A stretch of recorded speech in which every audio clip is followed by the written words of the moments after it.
So my next and final example for today is really computationally messy, but I think that it shows us some skills that are important. So let's say that we want to find the surface integral of a vector field, where the vector field is given by y, x, z, and our surface in this case is the paraboloid z equals 1 minus x squared minus y squared above where z equals 0. Notice that in this case, we weren't given a parameterization. We don't have a phi function. So that will be our first step. Let's start by drawing a picture.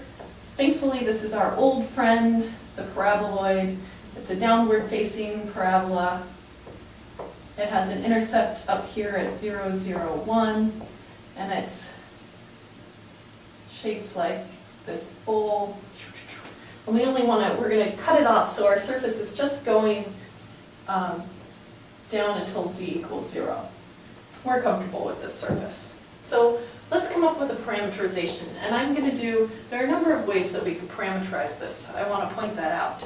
And you can decide whether you like this parameterization at the end of the problem or not. But let's just start by parameterizing it the easy way. What's the easy way? I'm going to let u equal x.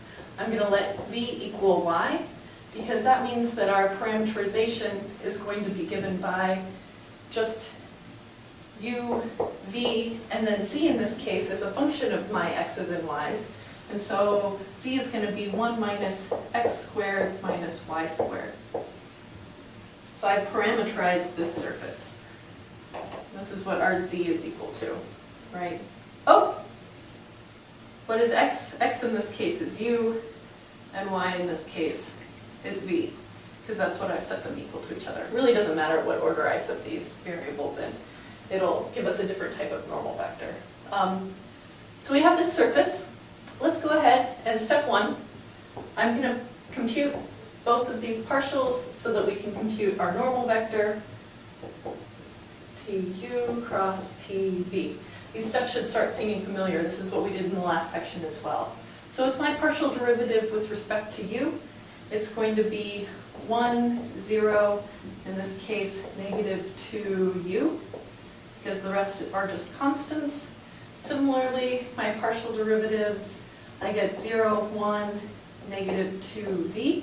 If you recall from your homework, this shouldn't be surprising, but I'm going to go through the steps anyway. Whoops, that's supposed to be an I, j, a k. I have 1, 0, negative 2u.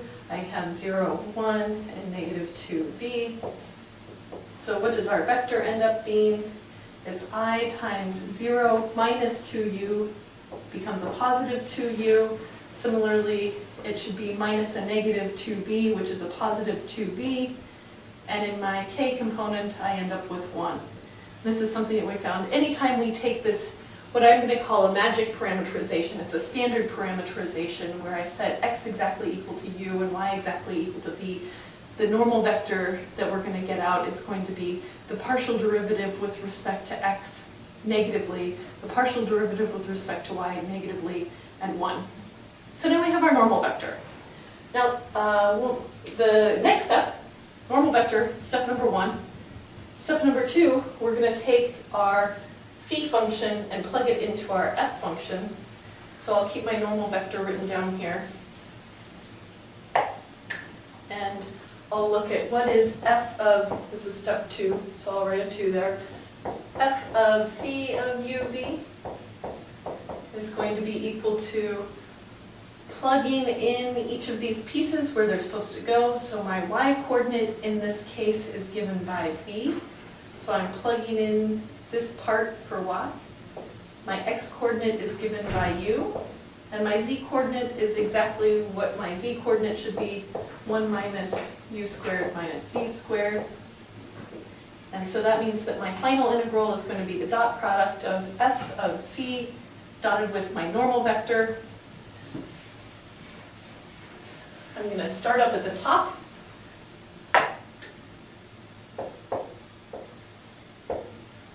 So f of phi is going to be given by this vector, which is v u 1 minus u squared minus v squared, dotted with the normal vector, which is 2u, 2v, 1, dv du. Notice I omitted the bounds. What are the bounds in this case? So up until now we've been talking about pretty easy bounds. And in this case I need to look at this region of integration, and I see that I set my u's equal to x and my v's equal to y. So it means that my bounds of integration, the base in this case, is going to be the exact same base that I have of this paraboloid. So the base, if I were to do it in u and v coordinates, is this circle of radius 1. And if I wanted to represent what these bounds are, I can think of it as either a type 1 or a type 2 region. But notice, it's going to be really messy. I can think of this as a type 1 region. And in a type 1 region, it means that my u values are going from -1 to 1. But my v values are going from square root of 1 minus u squared, negative, the negative of, that wasn't very clear, up to the positive of the square root of 1 minus u squared. Why is that? That's because v squared plus u squared equals 1. We have a radius of 1. When I solve for v, this is what I end up getting out. This integration is pretty messy. Maybe I'm getting ahead of myself because we still haven't taken this dot product, but this looks like it could be pretty messy integration. It turns out that it is. So I will rewrite these bounds. -1 minus u squared, square root of 1 minus u squared. Let's go ahead and take this dot product. Recall dot products are the first components multiplied together, which is 2uv. The second components multiplied together, 2vu. And the final components multiplied together, plus 1 minus u squared minus v squared dv du. Without rewriting this whole thing, this is the same term twice, so I end up with 4 uv's, 4 uv's, plus 1 minus u squared minus v squared. I could integrate this. I could integrate this with respect to v and see what happens. It'll end up with a bunch of messy square roots in there. To avoid doing that, we're going to do a coordinate transformation, and we're going to convert this into cylindrical coordinates. You say, Carolyn, why are we allowed to do that? What's going on? I mean, we're doing surface integrals. We aren't doing cylindrical coordinates. And I say, it's okay. We have the tools to be able to convert into cylindrical coordinates, and I'm just going to convert. But of course, we're going to have to change it into r dr d theta. So for our cylindrical coordinates, I'm going to let u equal r cosine theta. I'm going to let v equal r sine theta. And it means that my dv du is going to be r dr d theta. My primary motivation is because I want to be able to change these bounds into something nice. So what happens when I do this coordinate transformation? In this case, my theta is going in a full circle. So theta is going from 0 to 2 pi. My r is just going from 0 to 1. Look at those nice bounds that we have. This inner function I have to convert into r's and cosines. So I see that my first term here, in this case, it's going to be 4 times r squared cosine theta sine theta. Where does the r squared come from? Well, it's just r sine theta times r cosine theta. Just pulled out that r squared. Plus 1 minus, what's u squared? It's going to be r squared cosine squared theta. And what's v squared? It's going to be r squared sine squared theta. All of this stuff is multiplied by r dr d theta. I'm probably maybe off camera a little bit, but we know that this dv du is changing into r dr d theta. Whew! This is going to be helpful because now I can actually integrate. I'm going to roll up above again just for the added space and simplify some of these pieces. So I'm going to factor out a -1 and see that my cosine squared plus sine squared, no, I'm going to factor out the negative r. That's a better way of saying it. And then my cosine squared plus sine squared is equal to 1. So I just get the 1 minus r squared for this chunk. I said that verbally. 1 minus r squared times cosine squared theta plus sine squared theta. That's what this chunk can be. So I pull that out. This, unfortunately, there isn't much I can do to simplify it, but then I'm going to multiply my r all the way through, and I end up with 4r cubed cosine theta sine theta. 1 times r ends up with r, and this r squared becomes minus r cubed dr d theta, because my red r here I already distributed through all of these terms. Again, my thetas are going from 0 to 2 pi, my r's are going from 0 to 1. What can I do here? Not much. Now it's time to integrate. If you get bored and don't want to see me integrate the rest of this, that's fine. Integration is going to go the way that you think it should. But I think it's good practice to see what integration looks like. So integrating everything with respect to r, the r's are the easy things to integrate.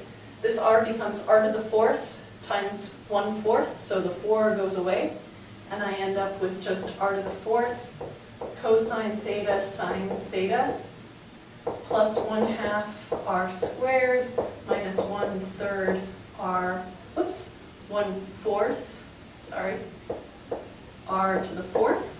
Evaluated as r goes from 0 to 1. Don't forget the d thetas on the outside. So when r equals 0, all of these terms are going to be 0, but when r equals 1, I end up with the cosine of theta times the sine of theta plus 1/2 minus 1/4. 1/2 minus 1/4 is equal to just 1/4. So these two terms evaluated at 1 become 1/4 d theta. So now I integrate with respect to theta. Tricky time. Tricky time. This is easy to integrate with respect to theta.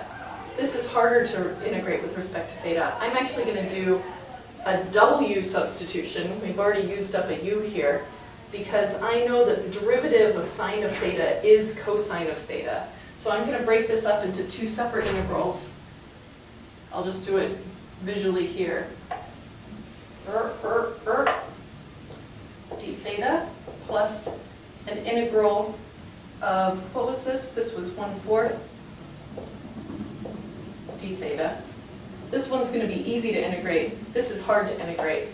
It's hard because I'm going to let my w substitution be equal to sine of theta, because then my dw is going to be equal to cosine of theta d theta.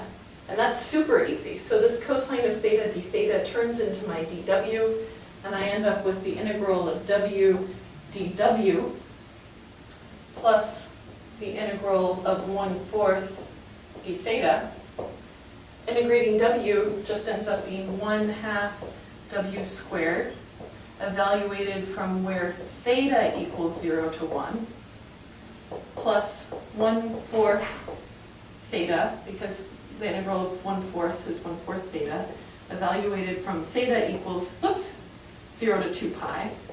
Sorry, theta equals 0 to 2 pi. Those are full circle bounds on theta. So before I can plug in these final bounds, I'm going to have to change my w back into what w is. W is equal to the sine of theta squared, plus 1/4 times 2 pi is going to be 2 pi over 4 minus 0. This is, evaluated from theta equals 0 to 2 pi. But check it out. The sine of 2 pi is just 0, and the sine of 0 is also 0. So all of that messy stuff that we were worried about actually ends up just being 0. And so my final answer is just going to be pi over 2. Bam! There's your final answer. So this was a more difficult problem. First, we had to come up with a parameterization of our paraboloid. Then we found our normal vector, which you can't see anymore. And we took the dot product of our normal vector with f of phi. And then, Because we didn't like the bounds written in terms of v's and u's, we underwent a coordinate transformation and we evaluated it using cylindrical coordinates. And that's it. Thanks so much.